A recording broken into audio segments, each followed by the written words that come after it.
Hello students, जो हमारा next topic है वो है वैलेंस बॉन्ड थ्योरी। ठीक है, वैलेंस बॉन्ड थ्योरी ने एक्चुअली क्या बताया, this theory talks about the attractive and repulsive forces both okay in the bonding and if the net attractive force, अगर सिर्फ अट्रैक्टिव फोर्स रिपल्सिव फोर्स से ज़्यादा है तो बॉन्ड बनेंगे, और अगर अट्रैक्टिव फोर्स रिपल्सिव फोर्स से बराबर है या कम है तो बॉन्ड फॉर्मेशन नहीं होगी। एग्जाम्पल लिया था like if we are taking H2 molecule, okay, इसमें दोनों हाइड्रोजन को HA और HB मान लो, तो this is HA, this is HB, okay.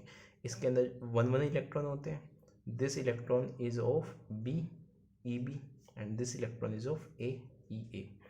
ये जो है, ये इस न्यूक्लियस ने इस इलेक्ट्रॉन को अपनी तरफ अट्रैक्ट कर रखा है, इस न्यूक्लियस ने इसको, लेकिन जब बॉन्ड फॉर्मेशन होता है तो HA मतलब फर्स्ट हाइड्रोजन का इलेक्ट्रॉन सेकंड हाइड्रोजन के फर्स्ट हाइड्रोजन का जो न्यूक्लियस होता है वो सेकंड हाइड्रोजन के इलेक्ट्रॉन को अपनी साइड में अट्रैक्ट करता है। वैसे ही सेकंड हाइड्रोजन का न्यूक्लियस फर्स्ट हाइड्रोजन के इलेक्ट्रॉन को अपनी साइड में अट्रैक्ट करता है। तो ओल्ड जो अट्रैक्शन थी वो ये थी, और न्यू अट्रैक्शन बॉन्ड बनने के बाद अट्रैक्शंस ये हो गई।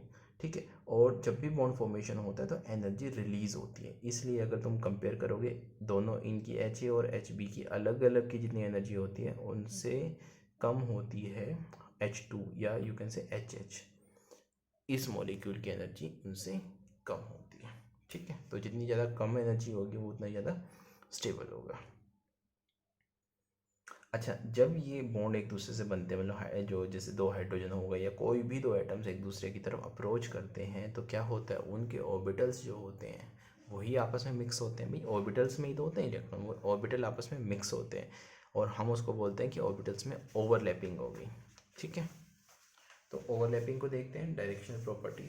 तो जो ऑर्बिटल्स जो होते हैं जब वो आपस में मिक्स होते हैं, एक फिक्स डायरेक्शन में होते हैं, एक फिक्स ओरिएंटेशन होती है इलेक्ट्रॉन्स की।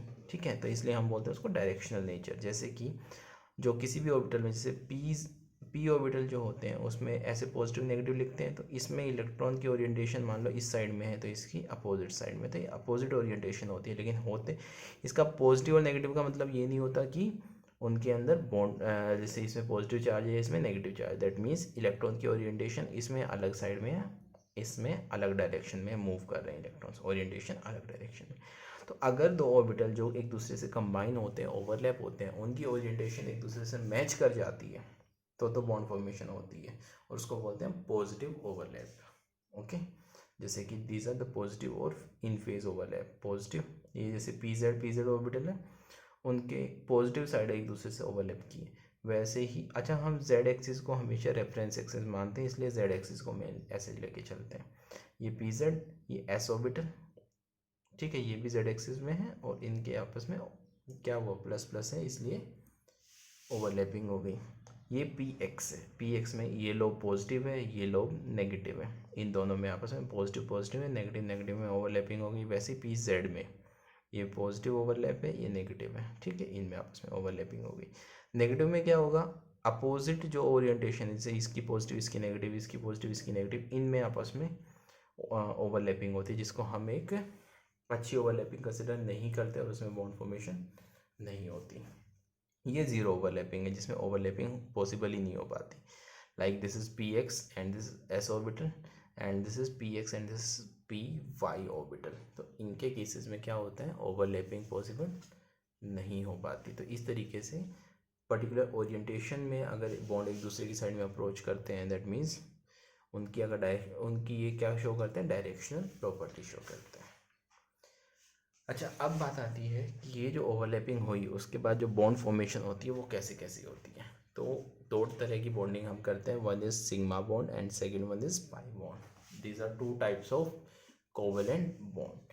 सिग्मा बॉन्ड्स क्या होते हैं, सिग्मा बॉन्ड्स में देखो ये हेड ऑन हेड ओवरलैपिंग बोलते हैं, डायरेक्ट ओवरलैपिंग बोलते हैं एक दूसरे के ऊपर, जैसे ये हो रही ये हो रही ये, और ये ओवरलैपिंग काफ़ी अच्छी होती है एक दूसरे पे।